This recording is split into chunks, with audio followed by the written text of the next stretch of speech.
ஆன்மீக அன்பர்களுக்கு வணக்கம். இப்போ நிறைய பேர் ஜாதகம் இப்போ எனக்கு யோக திசை நடக்குது. இப்போ குறிப்பாக பார்த்தீங்கன்னா லக்னாதிபதி திசை மிகுந்த யோகத்தை தரும். இப்போ லக்னாதிபதியாக யார் இருந்தாலும் அவருடைய திசை மிகுந்த யோகத்தை தரும். அப்போ இது நடைமுறை. ஆனால் உதாரணமாக சொல்கிற மாதிரி ஒருத்தர் கன்னியா லக்னத்தில் பிறந்திருக்கிறார். இதான் சாரபலன்னு சொல்லுவார். கன்னியா லக்னத்தில் பிறந்திருக்கிறாரு. அவர் கன்னியா லக்னத்தில் பிறந்து புதன் அங்கேயே உச்சம் பெறார். கன்னியா லக்னத்தில் பார்த்தீங்கன்னா ஹஸ்த நட்சத்திரம் இருக்கும், சித்திர நட்சத்திரம் இருக்கும், உத்திராட நட்சத்திரம் இருக்கும்.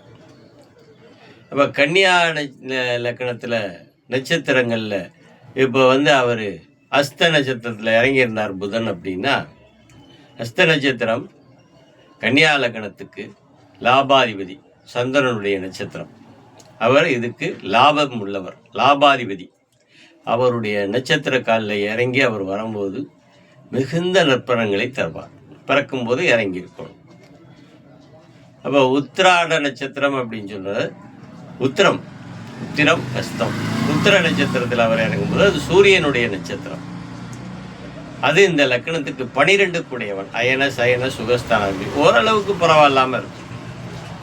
அதே இது சித்திர நட்சத்திரத்தில் இறங்கி இருந்தார்னா, சித்திர நட்சத்திரம் செவ்வாயினுடைய நட்சத்திரம். இந்த லக்னத்துக்கு 3 8 கூடிய நட்சத்திரம். மிகுந்த கஷ்டத்தை உண்டு பண்ணும், ஒரு லாபமும் கிடைக்காது. அப்போ இந்த சார பலனை பார்க்காமல் நம்ம பலன் சொன்னோம்னா ஒன்றும் புண்ணியம். இதுக்கு பேர் சார பலன்னு பேர்.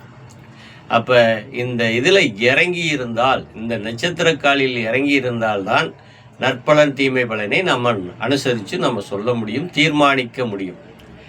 அப்போ இதை விட்டு உனக்கு லக்னாதிபதி மிகுந்த யோகத்தை தருவார், அவருடைய திசையை முதல்ல யாருடைய திசை நடக்கிறது, அவர் யாருடைய நட்சத்திர காலில் இறங்கி இருக்கிறார், அந்த நட்சத்திர காலுக்கு ஒருவர் இந்த லக்னத்திற்கு நல்லவரா கெட்டவரா, இதை பார்க்காமல் பலன் சொன்னால் முழுமையாக தோற்று விடுவோம்.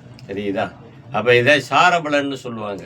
சாராபலன், மிகுந்த யோகத்தை தரக்கூடிய சாராபலன். எல்லாருமே கன்னியா லக்னத்தில் பிறந்து புதன் உச்சம் இருந்தால் எல்லாருமே பெருத்த கோடீஸ்வரன் ஆக முடியாது. அதே சமயத்தில் புதன் நல்ல இடத்துல இறங்கணும். அவர் 3 வாய்ப்பு இருக்குது.